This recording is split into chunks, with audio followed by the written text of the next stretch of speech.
Andrew, thanks for coming on. Really appreciate you taking the time to have a conversation with me. Would you mind telling us a little bit about yourself before we get started? Yeah, sure. And thanks for having me.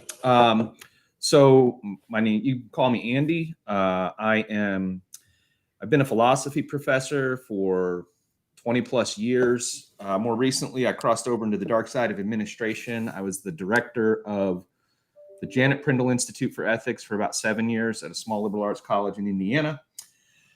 And I just got hired by the University of Cincinnati to be the founding executive director of the Cincinnati Ethics Center, which launched in January. Most of my background is in moral reasoning, moral epistemology, moral reasoning development, connections between ethics and leadership, but I dabble in philosophy of religion as well. So I think that's why I'm here today. Cool. So could you tell me more about skeptical theism and the problem of evil? What is your position on those two and how they relate? Yeah, sure. So the problem of evil, I'll just give a sort of short, simple version because it's easier to say what skeptical theism is if you introduce the problem of evil first.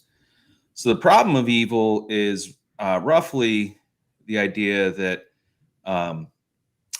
if there were a God that had three properties: omniscience, knows everything; omnipotence, has the power to do anything possible; and omnibenevolence is morally good, maximally loving, then there'd be something with the power, knowledge, and desire to prevent evil from happening.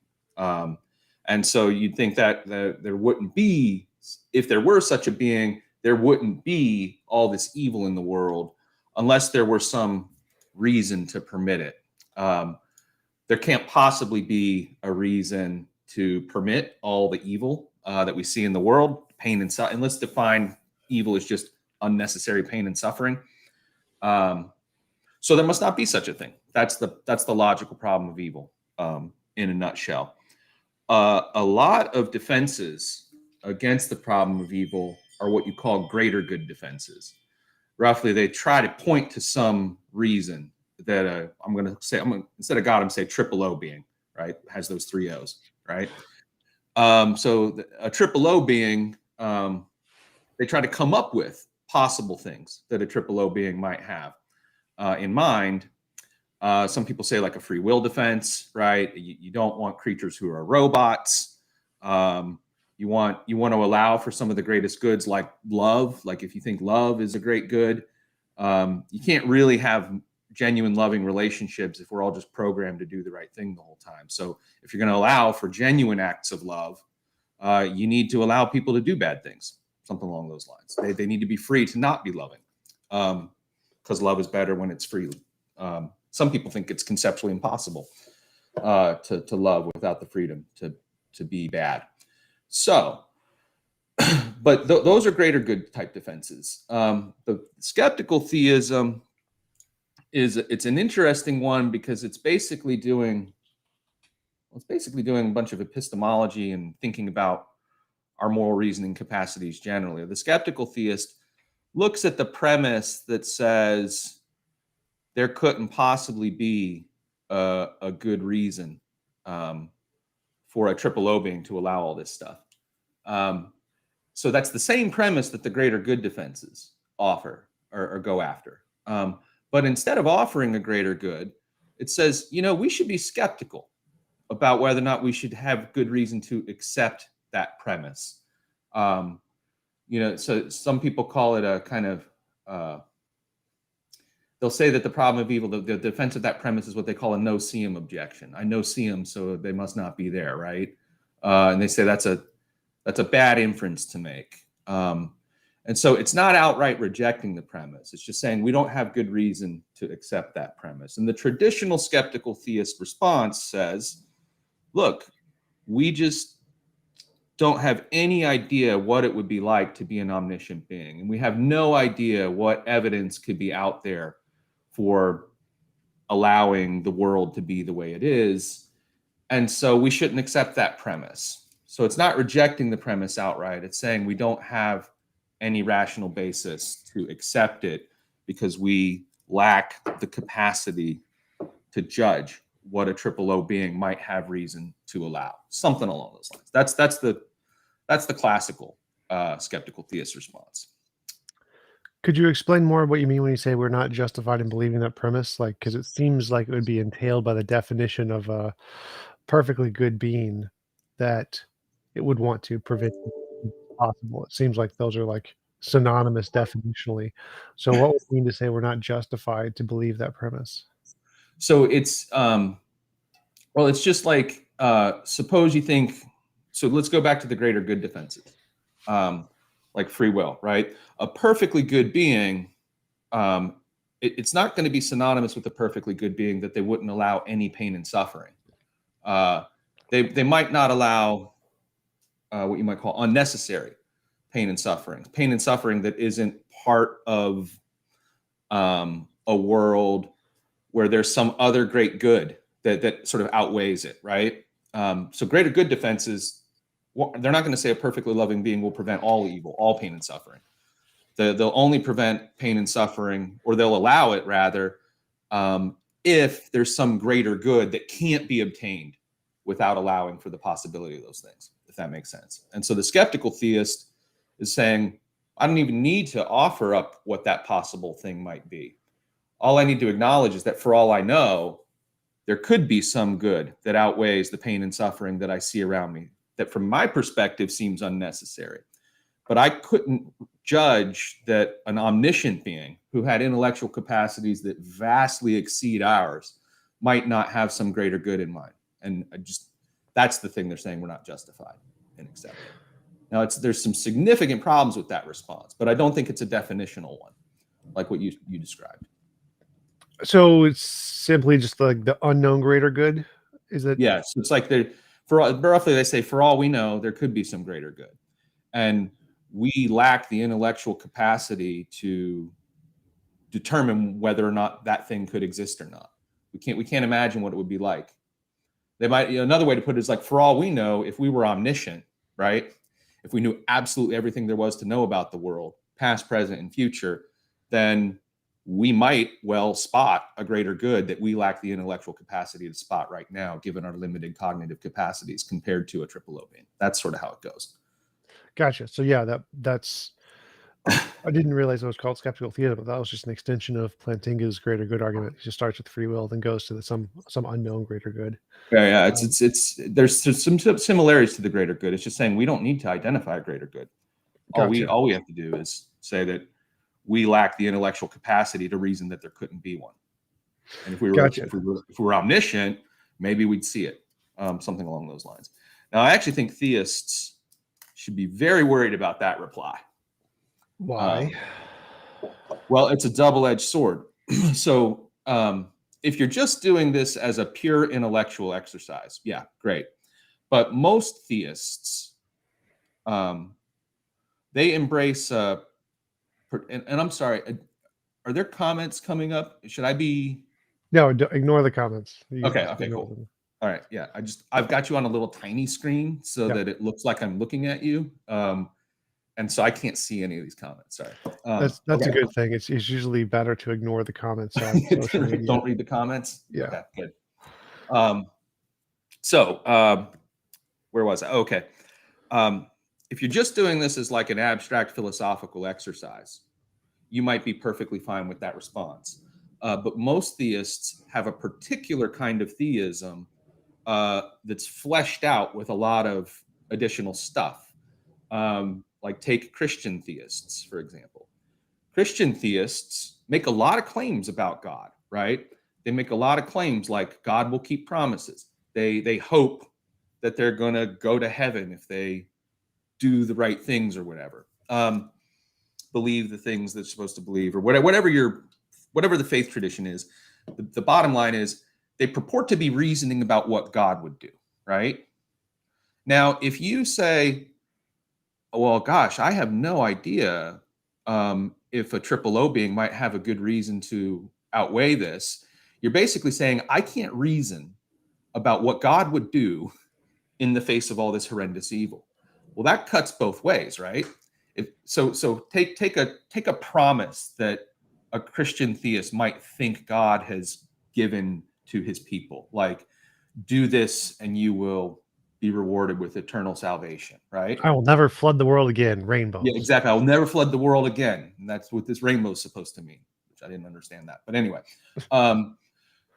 well, for all you can run the skeptical theist response. Well, wait, how can you be so certain about that? Because for all you know, God might have a really, really good reason to promise you eternal salvation and then still burn you in hell forever.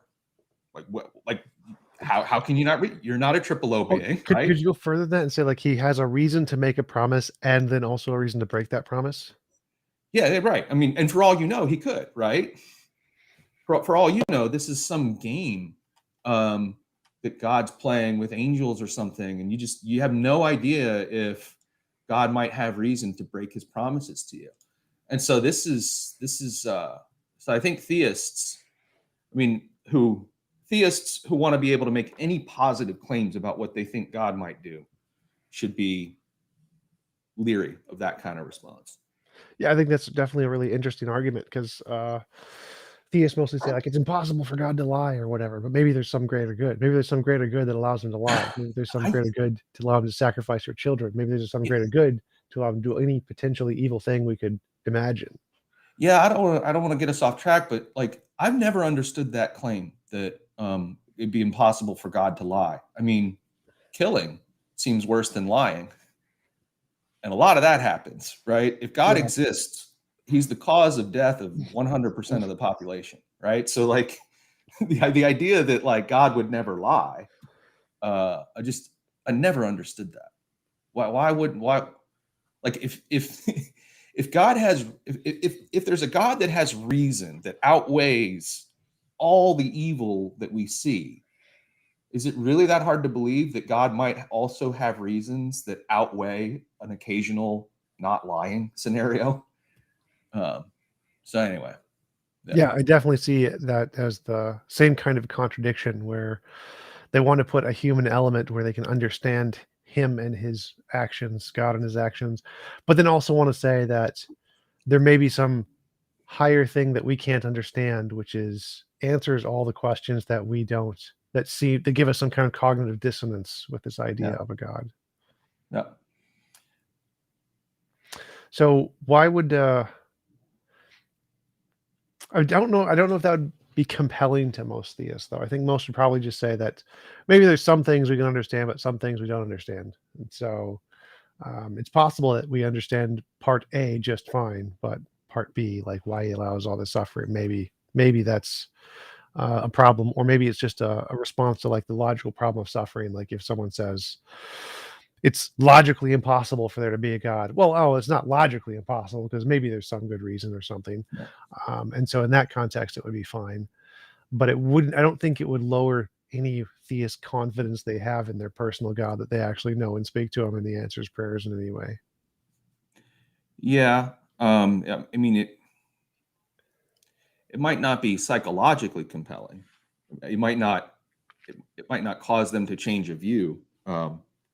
But on pain of irrationality, I think theists ought to seek uh, a response to the problem of evil that is coherent with the rest of their worldview. So I don't like ostrich head in the sand kind of theism, right? It's just like I'm optimistic that there are reasonable, coherent frameworks that theists could adopt, and I think they ought to still wrestle with this. Um,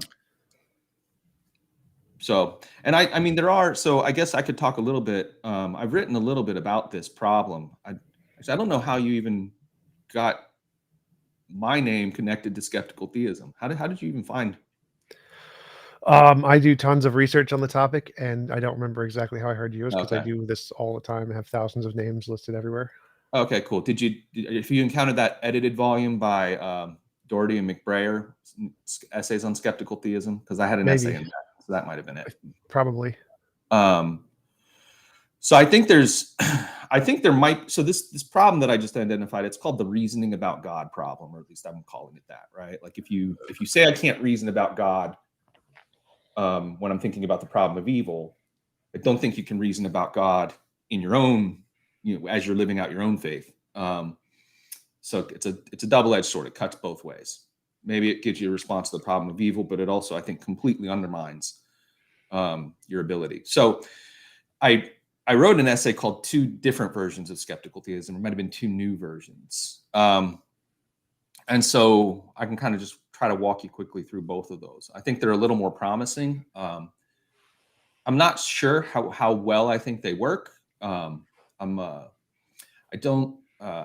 think I'm not super confident in any of my philosophical views. I don't think anybody should be. It's all, I think Aquinas said, when I look at my theology, it looks like straw, which is admirably intellectually humble for a theist. So one way to respond, I tried to use this analogy, is that I do think there are going to be cases where you can reason about someone's behavior and suspend judgment in one case, but in general, make inferences about how they would normally behave. So I was thinking, I think an example I used is, suppose my dad, whom I have reason to believe is just like, pinnacle of virtue.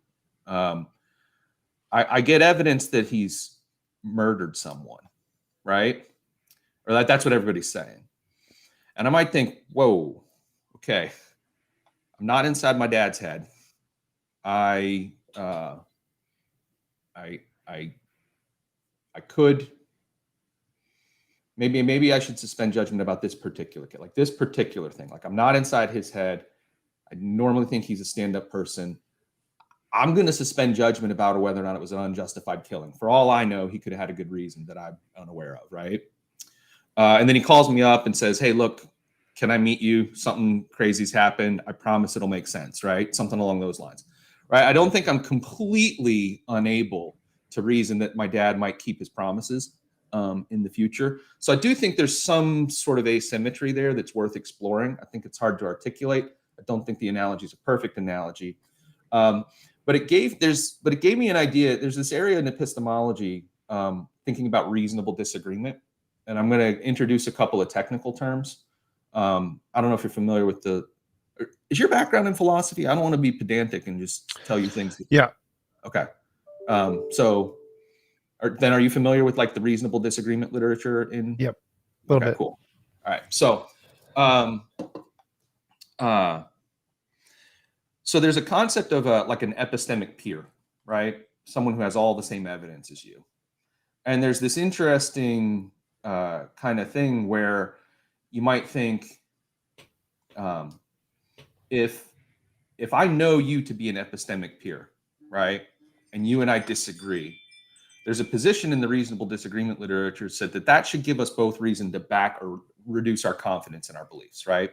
If I think you're just as smart as I am, have all the same evidence that I do, then it would be irrational for us to cling to our beliefs. Now, that's not the case if you have reason to think someone is what I'll call an epistemic superior.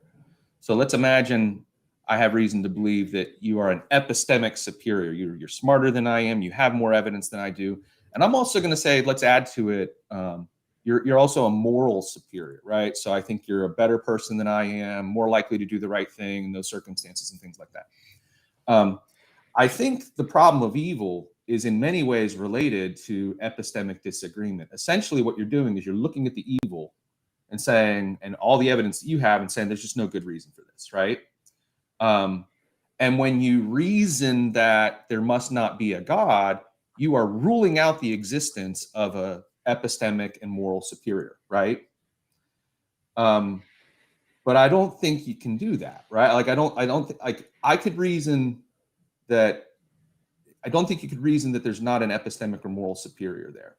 And again, I think you can build a case for a kind of asymmetry. If there's not this, just because I'm reasoning that there's not an epistemic or moral superior right here, right now, in the moment seeing this, I'm not sure that it completely undermines me in general reasoning about what that person might think about something. So Could you do it? Superior. If let's say I have reason to think someone's a math superior, right? And I'm not seeing I'm getting the wrong answer, right? and I'm not seeing it. I was like, well, I can't rule out that this guy's not a math superior or something like that. But that doesn't mean like when I look at a thing like 1+1=2, judging that he will think 1+1=2, right? Like I can make predictions about how he's going to judge other things. So I think that's one kind of asymmetry. So that's one possible way a theist might try to navigate the being able to make a judgment in one particular case, or sorry, I got that backwards. Being able to think I can't make a judgment in this one particular case, but in general, I can make reasonable inferences about other future scenarios. Would it be possible to rule out the fact that they're an epistemic or moral superior if, for example, I can do X, I can move a rock or whatever, and it's very, very easy for me. If they are greater than me in some sense, so they could also move the rock, since it would take very little effort on their part to do the thing, and I can Mhm. clearly do the thing, Right. and that would lead to some obvious good, Yeah. like it doesn't crush someone's leg or something, then the fact that they didn't do it would show some kind of incompetence on their part. But it seems like what you're saying is you couldn't even rule that out because you'd have to just grant there might be some unknown reason, no matter what the Yeah. instance is, no Right. matter how. I think I could rule them out as being morally inferior if I thought they were epistemic peers. That is, they have all the same evidence I do, right? Yeah. Um, but what I don't think I could do is rule out that they're not like evidential epistemic superiors, right? Like I'm all when I assume that person's evil, I'm assuming they have all the evidence I have, and they're not any smarter than me. They're not seeing something I'm missing, right? I'm uh, right that. Another example I used in the paper was, if I see a dog like caught like in a bear trap or something, and I see somebody who's not doing anything, right? My immediate thought is, what a horrible person, right? Like, well, how could you let that happen? And my judgment that they're a horrible person presupposes that they have all the evidence, right? If you had later told me, oh, they had some evidence you didn't have, right? Like the dog was rabid, there were some children just around the bend, and the bear trap was actually keeping the dog from going after the children or something like that. Then I'd be like, oh, okay, well that changes the scenario. Now, if you told me that, my judgment about the person would change. And so, but let's go back to the scenario where I haven't been told that. If you ask me, can you rule out that they don't have evidence that this dog is rabid and that there's children that is protecting from, like, no, I can't rule that out. I'm assuming that that's not the case. I'm assuming they don't have evidence. They don't have any evidence that I don't have. So something similar is going on there, right? I think when we make judgments about people's character, we assume that they roughly have the evidence we have, and there's not something we're missing. I'm going a little bit further than that. I'm saying that suppose there is someone who's an epistemic superior, they know everything more than you. But if there's some little area where you know everything in that one area, 1+1=2. Say you know everything about 1+1 Yeah. equals 2. And so it's like it's a logical contradiction for it to not equal 2. And so you would presumably say that if there's a math test and the superior being said 1+1=7 or something, you're like, I think they're wrong. I think they got this one wrong. Um, you can say that they're in error here. You're justified in saying they've made a mistake because Yeah. even if they're an epistemic superior to you in some way, there are Yeah. certain cases where you can say, I know enough about this topic to say that they're wrong on this Yeah. topic. Yeah. No, I agree. I think that's right. I think you can do that. And I think in the context of a god, since a god's omnipotent, all powerful, which presumably means it can do all logically possible things to some degree. If you can imagine a logically possible way to achieve this goal within your power, within human society's power, to eliminate some evil that you can do, and God's all powerful, so he must be able to do it in some context, and you can do it in such a way that there isn't some kind of consequence to it that's of any kind that would affect the world in any way, and you can do it, but God didn't, and that would seem to be analogous to the 1+1=7 example, where you can say, I know enough about the situation to know that there isn't a greater good where I could just eliminate this one thing and not have any potential consequences. Like, for example, something we could do here is God could have introduced genetically modified wheat prior to Norman Borlaug or whatever. Since we know that we humans already did that and God didn't do that, and it seems like if there was some unknown consequence for introducing that earlier, it seems quite arbitrary since we already did it as humans, and so since he did not do it, he must have been in error to not do that. Right. So this actually gets into interesting territory because I agree. I think there are situations where you could judge that a superior got it wrong. And math's a good example. Now, math is, of course, we're dealing with a priori necessary truths, right? It's very easy to be highly certain about 1 + 1 not equaling 7. And so I think the degree of certainty we have is at least in part. Moral matters, and particularly moral matters where you're dealing with someone also just designing a universe, right? That it's at least, we can at least admit, is way less certain than mathematical truths. And so the analogy starts to break down a little bit when the epistemic probability of those things is lower. The other thing is, so this is actually getting kind of close into the best of all possible worlds, or the no minimum amount of evil kinds of problem of evil arguments. And that's actually the other version of skeptical theism that I thought would be interesting to explore. So are you familiar with like sort of Van and Wagon's like no minimum claim? And okay, so you know, the thing about if there's a triple O being and, you know, intervening in that one rock case, because they're omnipotent, omniscient, right? They can do that every single time, right? So if you reason in an isolated case, I can do this thing without impacting the world or, you know, sacrificing some kind of greater good. Well, circumstances are very different if a being has the ability to intervene in every single act of evil, right? Or intervene in the creation of good. And so it would just be like God's a fixer in all these different cases. And then I think a nice natural reply is, well, okay, fine. Maybe God wouldn't intervene in all of them, but surely take the totality of evil. We don't need this much, right? And now it's looking like we're into the versions of the problem of evil that Van Wagen is responding to with the no minimum claim, right? And he says roughly that problem of evil arguments that say, even if we needed, they concede maybe we need some evil. This is the version of the problem of evil I'm talking about now might concede, okay, maybe there needs to be some evil in the world to achieve purposes. He needs to allow for some possibility. But damn, do we need this much of it, right? Like, does it really need to be this bad to achieve God's purposes? And Van and Wagen says something along the lines of, well, take, you know, however much evil you might think is sufficient to achieve some greater good that God has in mind.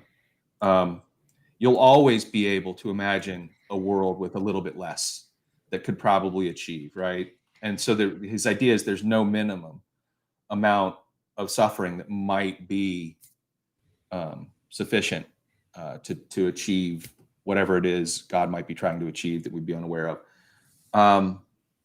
And so it's kind of like the inverse of the best of all possible worlds argument, right? Just like you might say there's no best of all possible worlds, there's no like least evil world, right? Something along those lines. Now, Jeff Jordan responds to that argument by saying, I mean, effectively, he says, eventually the pain and suffering would be so minimal that we would lack the capacity to even detect differences. So he basically says there's going to be, he's basically claiming there's going to be some limit. There's going to be some minimum amount where it just doesn't make a difference for human beings. And one point I offered a response to that.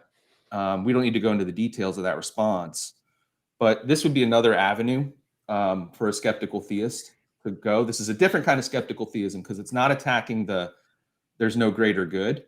It's basically saying we should be skeptical about what the space of worlds are that would be available to a triple O being to achieve some greater goods that might have evil. So we should be skeptical about whether there's a minimum or not. That's just, I honestly have no idea if there would be some minimum amount, something along those lines. My intuitive response would be from the way I like to approach the problem of evil is to say that if there was a perfectly moral being, whatever goods there must be, known or unknown, have to be attainable in some way relative to this world. And so if I had an exact copy of this world, I must get all of the goods, whatever they are, all the potential goods, because they must be attainable in this world. Otherwise, the argument wouldn't work anyway. So if I have an exact copy of this world and I have all of the goods and we add one extra good or something, like let's say God didn't force us to be here. It's a choice. We can choose to be in this world, or we can choose to go to our own world of our own design or something. Then now all of the goods that could ever be are an option for me. I now have all of the goods, but I can then have one more good. I can choose to not do those things, which I think would be a good. And so for me, that seems to undercut the whole argument, because I'd say something like, well, I have all of the goods as an option here, but I'm just choosing to not partake in them because I have free will or whatever, using the free will defense. Um, how would you respond to that? Just taking the entire world as a whole, say, here, okay, I have all the goods, known and unknown, and I just have add an extra thing as I can just choose to do those or choose not to. I'm not sure I followed. So I don't think I followed the response. Well, so the argument goes something like, whatever the unknown goods are, they're in this world. They have to be in some sense. So all of the we're including like even if they're future goods, well, yep, past, present, everything. future. Yeah, All of the goods have to be in this world. Yeah. And so if I have an exact copy of this world and just add one thing, God gives everyone a little option to enter this world or to not enter this world. Um, all of the potential goods are still an option. Every person could choose to have the goods by entering this world, but they could choose not to, just choose to go to their own world or whatever. And so that seems to keep all of the potential goods, whatever they are, known and unknown, and have a logically possible world to have all of the goods, but people just don't choose them. And that Okay. seems to be a way to solve the problem of the unknown goods problem. I got it. Okay. So now it's hard for me to know how to respond because I need the scenario to be fleshed out to know like the conditions under which we're being given the choice. Like, is it kind of like like a Rawlsian veil of ignorance kind of thing? It's like, but kind of the inverse. You know exactly what you're going into. It's going to be this kind of world. Like maybe before we get put into a body or something. I don't even know if there are souls or not, but let's just, Yep. Before you get put into the body,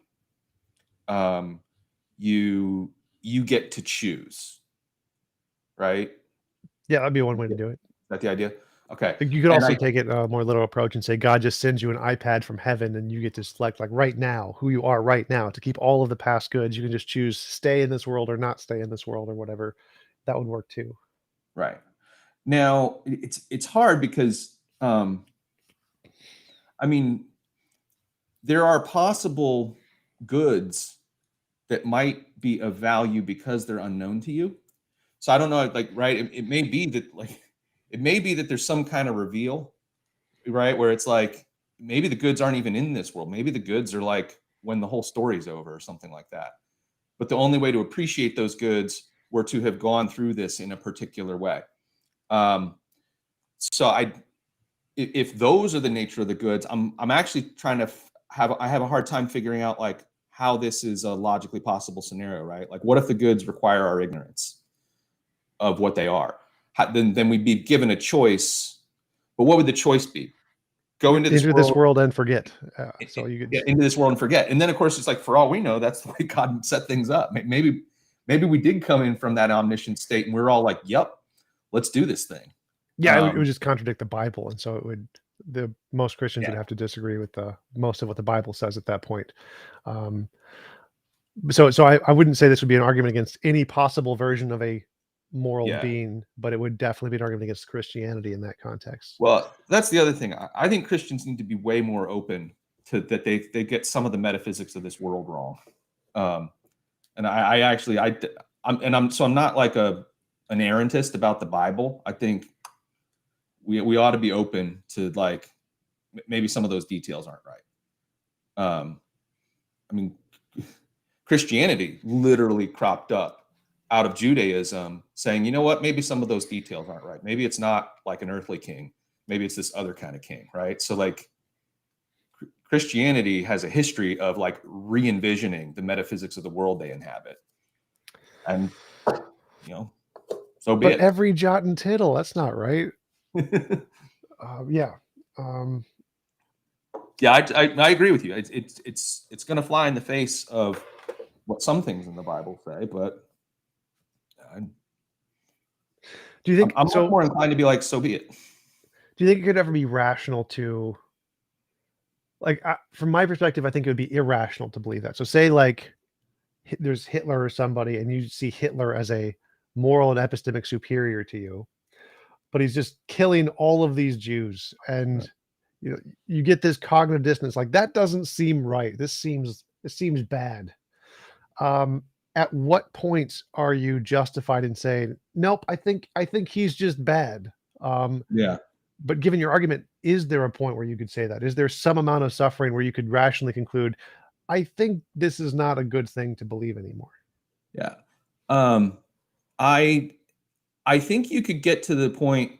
I do think you could get to the point where I don't think you'd have to just blindly follow the creature. I think it's actually fair to just be like, I until I get an explanation for what's going.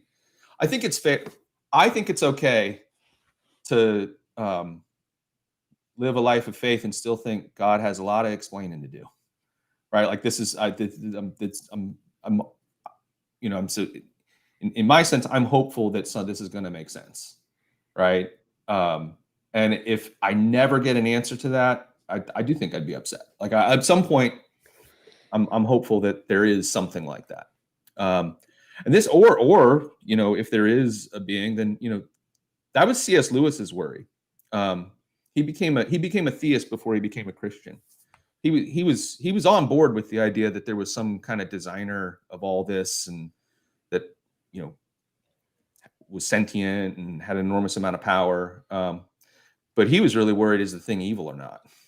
Right? Like, are we really just like in a universe created by an incredibly powerful evil being? Before he later became a Christian.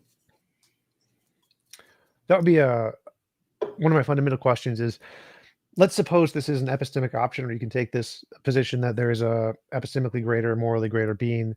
But if that's an option, and especially with the omni properties, you just Yeah. assume it has these omni properties. What would it take to doubt that? What would it take to say this is an irrational position? What kind of epistemic evidence would you need? Is it even possible to have any evidence where you could doubt this position, or is that at that point is just so beyond you that you can't ever doubt it Yeah. once you've accepted that proposition? It's a good question. So part of the thing, let's go back to the Hitler analogy. Part of the reason the Hitler analogy is so compelling is we're imagining something. I think it's hard to get away from our biases and treating that person like this person couldn't have all that much more evidence than me, right? Like, right? But when you're talking about a being that's triple O and has an infinite array of options, right? Like, looking at his J.C. Penney catalog of worlds that he could order up, right? Like he's flipping the page. Now this is a catalog that has an infinite number of pages in it, right? For any amount of good in the world, you could always imagine a world with a little bit more good, right? Like one more planet of shiny, happy people singing, right? Just what, like, you could always imagine better and better worlds. And so this is the idea behind. So the argument against the best of all possible worlds argument is that there is no better. And then Van Wagon's claim is, and guess what? There's no floor either, right? There's no minimum amount of suffering. So it's infinite in both directions. And I look at this one world, I don't know like what it would take for me to think, surely this page in the catalog isn't the one that would have been selected. I don't know. So, because my concern there is that if this principle has no epistemic means of correction, usually I don't think those are very good principles. It seems rather circular. Once you've accepted them, you're kind of done. There's nothing you can do at any point anymore. And so that would be a concern that you could essentially do this with a bunch of different ideologies and just say there's this some kind of something greater that we could always just say, oh, well, we don't know. God works in mysterious ways. And that would allow for essentially an infinite amount of potential beliefs that you could accept with equal epistemic assurity. And there's no way to distinguish between them at any point because they're all just beyond us. So doesn't that mean all of them are irrational to believe for any reason? If we have no, if we have some kind of belief that there is this thing, and there's no way to overturn it, well, how did we justify that belief in the first place? Right. So let me just flesh that out with details. The claim was if you've got a belief and there's no way to epistemically correct for it. It's analogous to like conspiracy. I'm using it's analogous to conspiracy theories, right? Like someone believes something, and any evidence you give against them, they just flesh out the story just so that the story now fits, right? And so they're rather than be responsive to the evidence, they just fill in the details of like how this thing could be. Yeah, no, I think that's a reasonable worry with conspiracy theories. I think it's but again, I don't know how to put my finger on it, but in ordinary everyday contexts where there's, most of these things can be decided empirically, and we're assuming all the actors and operators are like us. Yeah, I feel like that's reasonable. I just honestly don't know what to think when we're thinking about these grander cosmic kinds of things. I don't have firm views on that. I might be kind of a boring philosopher brought on because I don't have strong, firm views about much of anything. And in fact, I think the world would be a much better place if people were a little bit more intellectually humble and just, I don't think we should have a whole lot of confidence in our philosophical beliefs.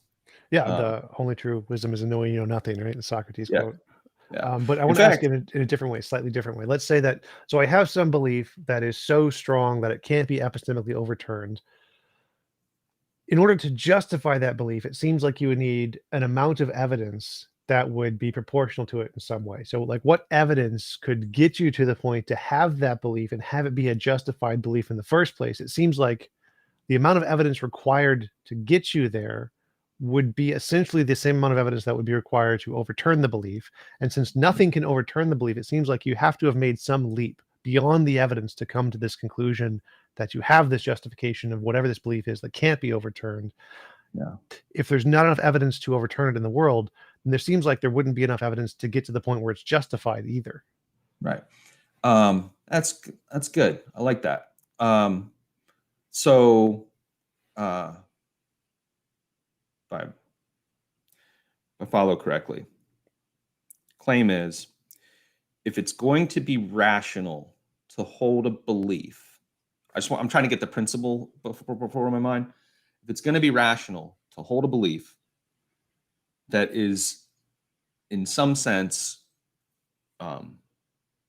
can't be disproven. There's nothing that would walk you off it. Now, keep in mind, I'm not saying there's nothing that would walk me off of it, right? I'm just saying that this particular version of the problem of evil won't walk me off it, right? Like I think there are other things that could happen that would make me less confident that there's some kind of power out there, right? I can think of that. I can think of those sorts of things. And roughly, it's some of these. So, are you familiar with Richard Swinburne's like the cumulative case? Yeah. Theism? Okay. So It pains me. It pains me to hear those words because I hear them so often. Well, sorry, I'm gonna say it a couple of times, so trigger warning. So the cumulative case is there's all these different pieces, and it's almost like a kind of inference to the best explanation that there's something out there along those lines. Now, there are some scientific claims that are put in there, right, with respect to certain kinds of design type arguments. You could walk me off my confidence by if the science were updated in some way, shape, or form, right? Like if I had good reason to accept that. Like so, there are ways. But back to the original question: if a belief is in some sense unrevisable by your lights, do you need more evidence? for it to be justified. I don't know that I accept that. Let me give you an epistemological view that I'm sympathetic to. In fact, my own dissertation advisor accused me of making knowledge and justification too easy. And so It's a bad sign. well, I passed, so at least I got. Yeah, he said he said I'm just gonna. He said I don't know. I would disagree with you so much. I'm just gonna push and push and push, and you're gonna have to tell me when to stop.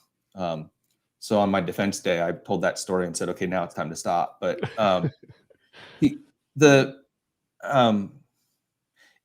I think that if something seems true, this is phenomenal conservatism. I think if it seems true and you don't have any weightier seemings to the contrary that are function as a sort of kind of defeater, then I think you're justified in believing that thing.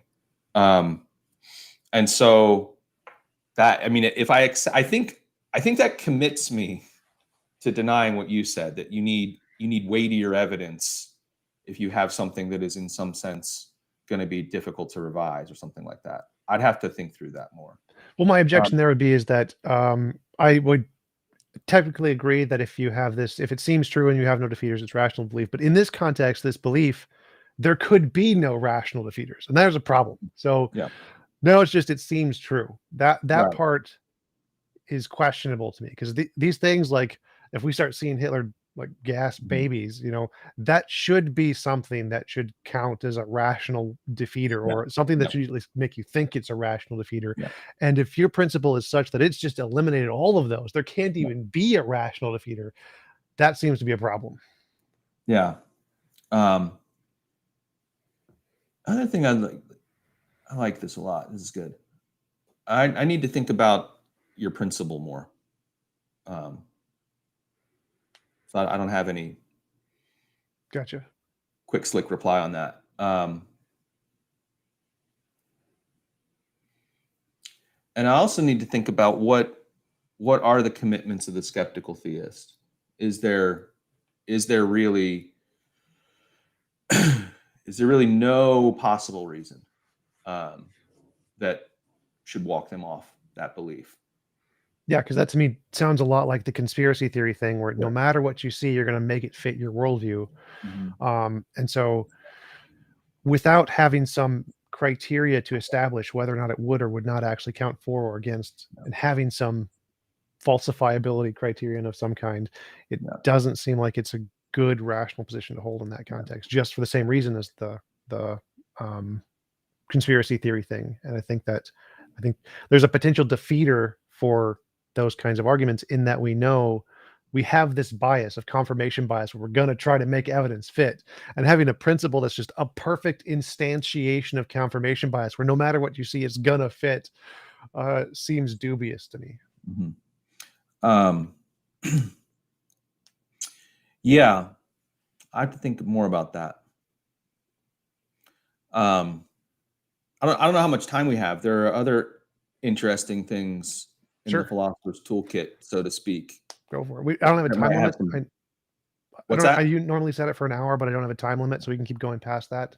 But yeah, go ahead, bring up whatever you want. So there's there are reasons. So back it up. There are other kinds of states and other kinds of ways we could think about the properties of a theistic God, that I think have some relevance here. So a buddy of mine in grad school pointed out to me at one point that there's a case to be made that Christians shouldn't think that God is omnipotent. That a lot of these, a lot of the language talks about things like being almighty, as in like more powerful than anything else. Do you want to mention your camera did just go out of focus? Oh, I don't know if you care or not. here, let me see. There you Try go. something real quick. He's got Good? it. All right. Got it. So there are reasons he had for thinking that it's a live option that the Christian story could basically be true, but the God is not as powerful. It's not omnipotent powerful. And the reason I think the reason at least a lot of contemporary philosophy religion classes focus on the triple O being is because if you could and this is what he would always say, if you could make the case for the existence of that thing, right? If you could make it reasonable to believe in that thing, and you could show that there's no good arguments to think that that thing does not exist, all other possible options for the theist come along for the ride, so to speak. So it's like let's shoot for that one in our philosophical reasoning, and let's target that one in our philosophical reasoning, and then everything else comes along for the ride. So what I was saying is like Christians ought to be open to revisions of what the underlying metaphysics of the world is like. I think and this just doesn't happen that much in philosophy religion, and I wish it did. I wish we would explore other possible distributions of divine properties that are compatible enough with Christian theism. So that's sort of one option. Oh, to ask, Another, you mentioned that you should doubt that he's omnipotent. Now, I don't really know what it means to be omnipotent. I don't is like do anything logically possible, not in contradiction with his nature. Like to me, it seems like a really wishy-washy term that can mean essentially whatever you want it to mean. yeah, I don't know what it Um, means either. so to me, I just always took it as like, okay, it's really powerful. I'll just Super okay, fine, powerful. really powerful, Super whatever, powerful. Yeah. go for it.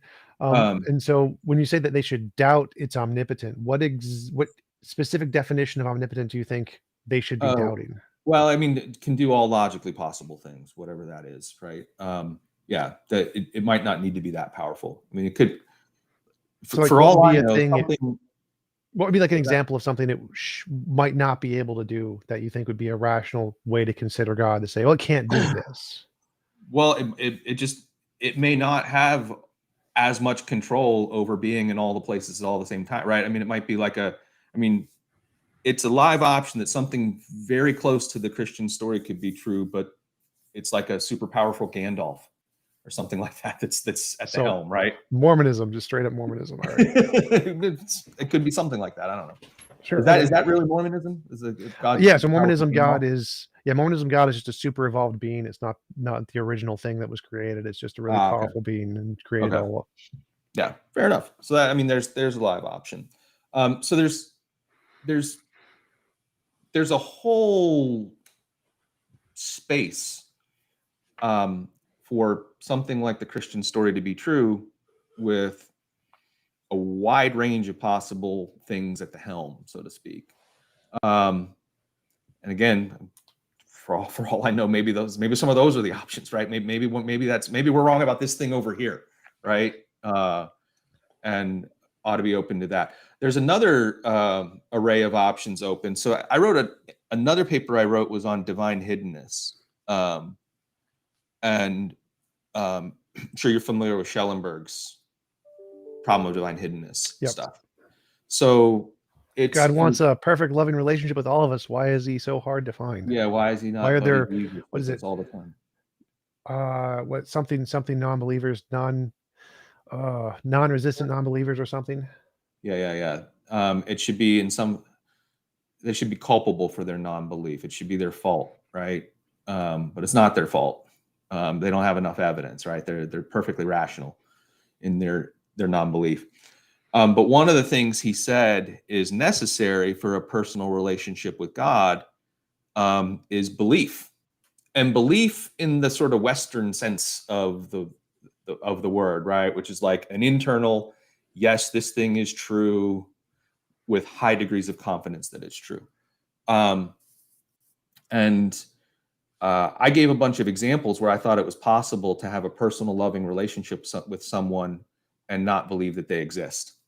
And so I don't think so. There's like I gave an example of like someone's chatting with someone online, comes to believe that there's not even a person there, that it's just a really sophisticated AI program, something or other. But they think to themselves, this person, if they were real, it'd be so amazing that I'm just going to go along with this. And then later they actually do meet up in real life and they get married and they live happily ever after. And someone says, well, when did your relationship start? And they said, well, it started, fun fact, it started back when I didn't even think this person existed. Something like that. I didn't believe in their existence. And there's this passage in the Bible that I've always kind of puzzled over, where Paul says something like, Lord, I believe, help me in my unbelief. Right. And my read of that is, the first instance of belief is it's a lower stakes mental state than what we mean by belief in English. And it could be something like hope. It could be something like acceptance, or sort of like philosophers make that distinction between belief and acceptance, right? And it's a live option that Christians could, live out their lives and actually think to themselves, it is irrational to believe that there is this thing, right? In that strong sense of the word. But there's this other thing that's I can do. And so I think those are live options for Christian theists as well. There's going to be a lot of Christians who don't agree with me, particularly most of what I would call like Americanized Christianity, like really stigmatizes doubt, thinks there's something sinful about it, that it's not okay. And I think that's a huge misread on their part. Yeah, I think that's a human thing. Lots of humans have that Andrew bias where it's just inherently, it must be this way, we must be right, and if you're wrong, you're just evil or something. You worship the devil. But what would you be like? What would be the definition of belief under that context? What would be the scope? Would it be simply like me acting as if it's true, or Yeah, that's the definition of acceptance. So when there's a lot of philosophers who do work on this, even outside of philosophy of religion, and roughly the idea is, examples they use are like when you remain loyal to a friend despite the fact that there's some evidence that they did the murder, right? It's like, look, there's a lot of evidence pointing your way. I can't bring myself to believe you're innocent, right? But I'm willing to like hold off on calling the cops for a few hours, and I will accept that you are innocent. And roughly what that means, I will treat you as though I don't think you did it. I won't do the things that I would normally do, believing that you are guilty, those kinds of things. That's like an example of acceptance, is sort of acting. There are in some of those examples I gave, you might say that they're acting as if it's true. I'm not sure if hope would be the same thing, but like when someone hopes something is true, and because they hope it's true, they go through the motions, like the mother who hopes her son will return from the war, even though there's a lot of evidence that he won't. So she's not cleaning out the room, right? She's not giving his things away, those kinds of things. So something along those lines. Well, there's further things is like I'm an atheist. I don't believe it's true, but I'm still going to do all the Christian stuff. I'm like, all right, I'll give it a shot. I'll do the Bible, I'll eat the cracker, and I'll pray, and I'll do the stuff. Would that still count as belief? Or what about the presuppositional one where everybody knows in their heart God is real, even if you're completely unaware of the fact that you know? Would that count as belief? Yeah, I don't know. I mean, again, it's so hard to say, like with a 3-sentence description of a scenario, like what's the mental state described in that scenario. But yeah, I mean, this is sort of what I'm thinking. I think it would be possible for someone who like does not believe God exists to do something to have that relationship with God. And I don't know that it's eating the cracker or reading the Bible. I don't know that it's that, right? I think there's a certain there's a kind of like a way you live out your life and your interactions with other people that strikes me as the sort of more fundamentally important thing. But just being a loving person, being a forgiving person, those kinds of things. Yeah, I actually think there are a lot of atheists out there that are better Christians than a lot of Christians. So Yeah, that would make sense. Why Jesus like praises the centurion, saying he's a better Jew than all the other Jews at the time. So that would be consistent with some of the things Jesus said for yeah, sure. yeah. Um, why do you think it is that Christians don't doubt those claims? And do you see it in other religions where they take their religious beliefs less literally? Because it seems like a common thing, especially in Abrahamic religions. Hmm. I don't know. To be honest, I'm not a super expert on lots of other faiths to the degree that I would know if that's a part of it.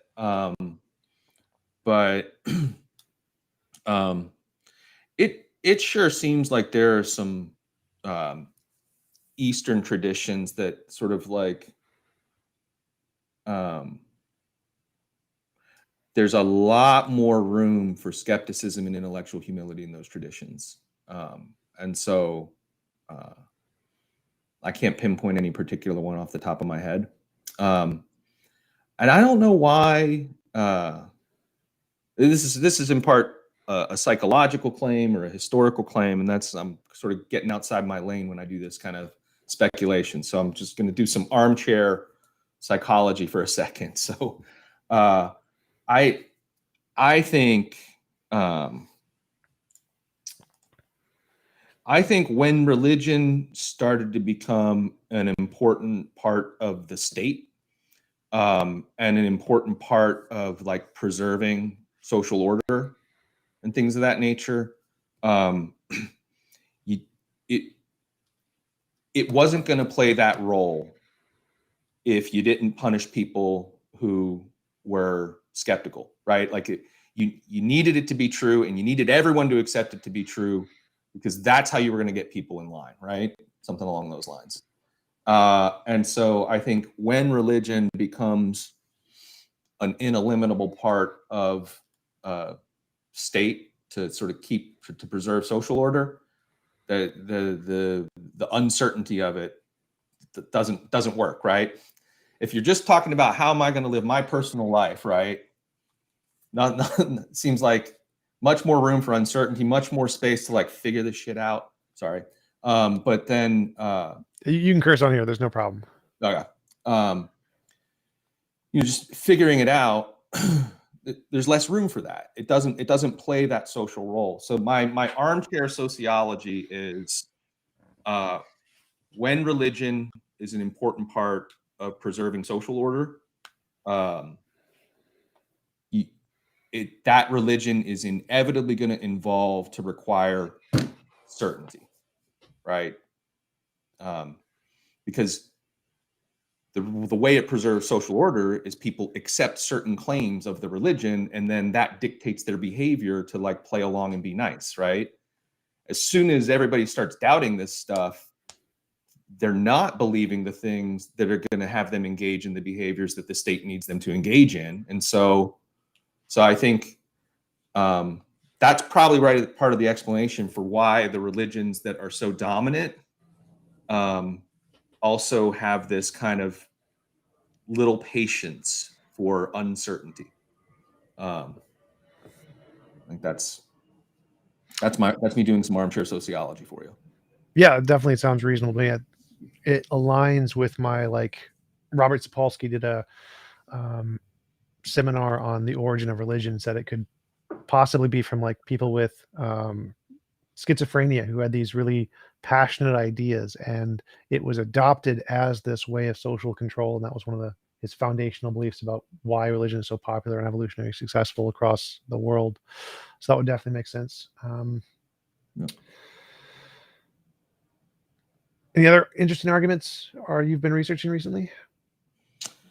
No, I haven't done much philosophy of religion in a long time. Like I said, when I crossed over into the dark side of administration, um, I've been mostly focused on sort of more broader questions about moral reasoning, moral epistemology. Been getting really into the science on cognitive bias and um, moral psychology stuff. Uh, Moral realist? I am a moral realist, yes. Um, Are you theist or atheist? Um, if someone, like G. Moore said, before you answer a philosophical question, you got to get clear what the question even is. I would consider myself a theist, but I think there are a lot of Christians who would say I'm not. So, but yeah, Well, for the I think I am. purposes of moral realism, do you think morality is grounded in God in some sense? No, I don't. Yeah. Please explain more, because that's phenomenally interesting.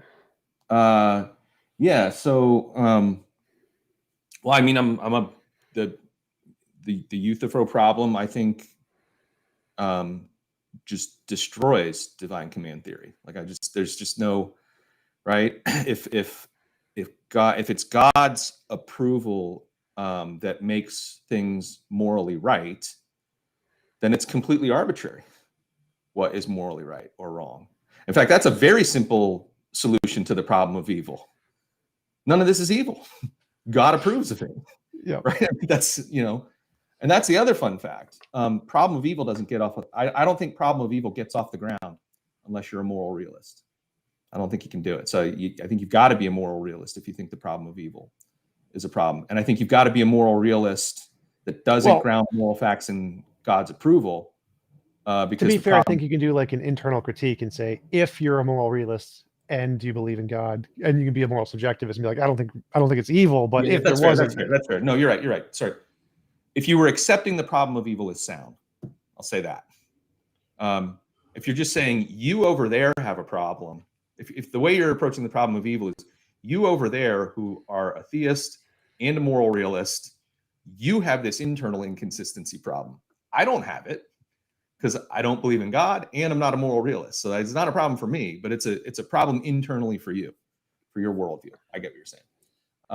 Yeah. So I have two questions. One would be what do you think morality is grounded in, and what is your response to it's just God's nature response to the Euthyphro is a false dilemma. It's just God's nature. It's not his will. Yeah, I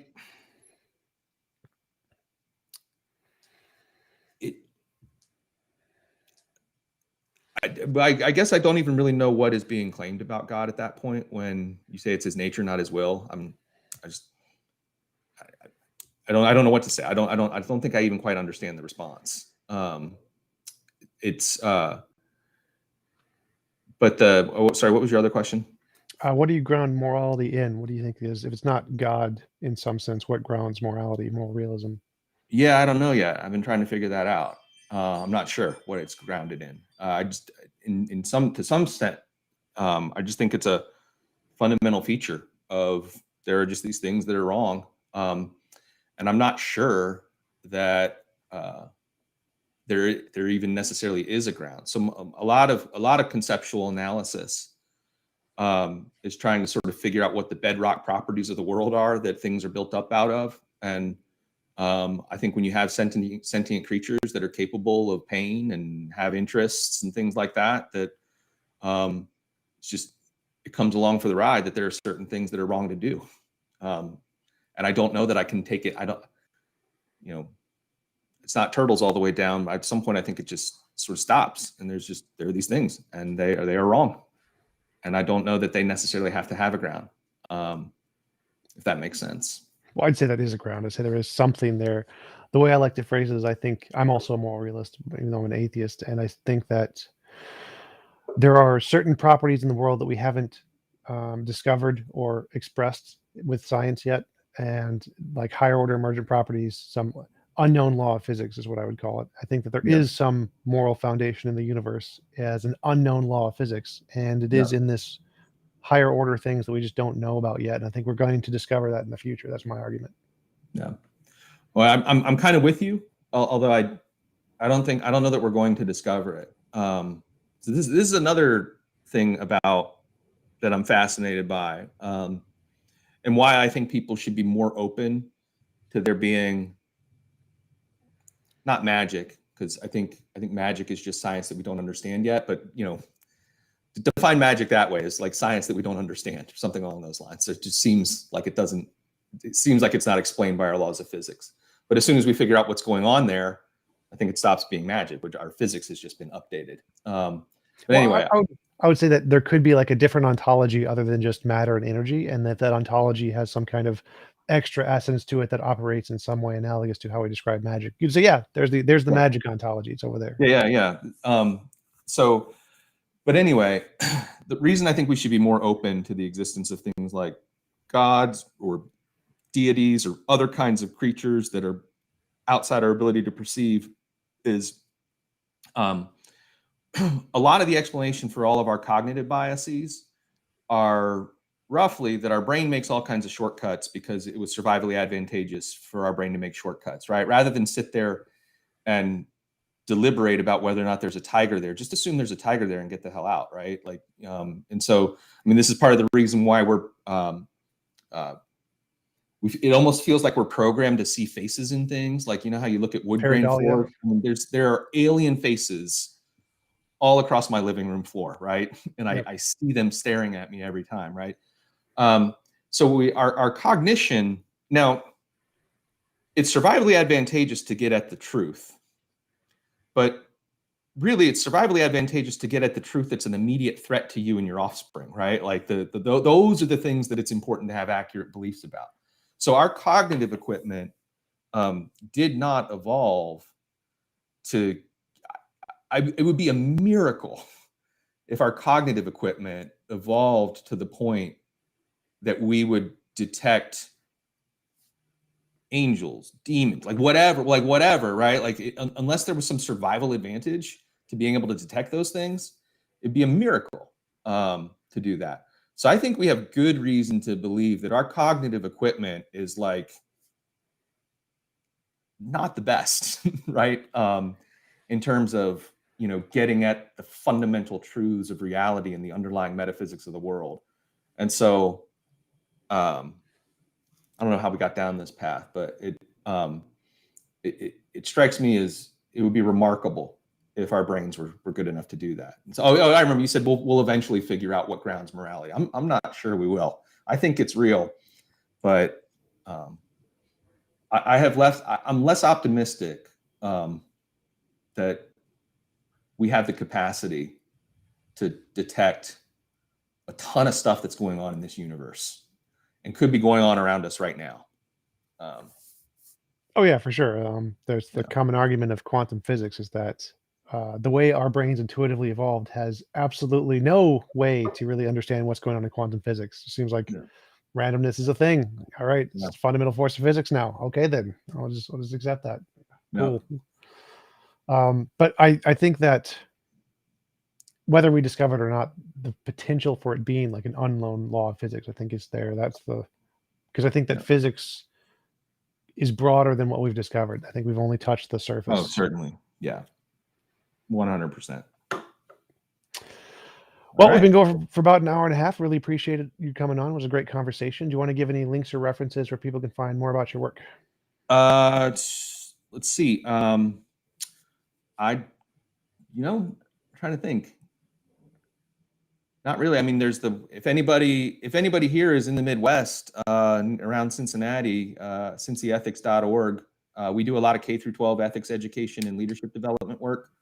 So if anybody's interested in that kind of work, happy. If any of you are educators, we also do ethics education and leadership work for corporations and organizations. I do some work with the FBI at their National Academy, doing some moral reasoning workshops and things like that. So if anybody's interested in that, you can hit me up, cincyethics.org. If you email info@cincyethics.org, that goes to our program manager and myself. So happy to talk more about that if anybody's interested. Go Buckeyes. That's what somebody in the chat said. All right. Thanks again for coming on. Really appreciate it. And I hope you have a wonderful rest of your day. You too. Thanks. See ya.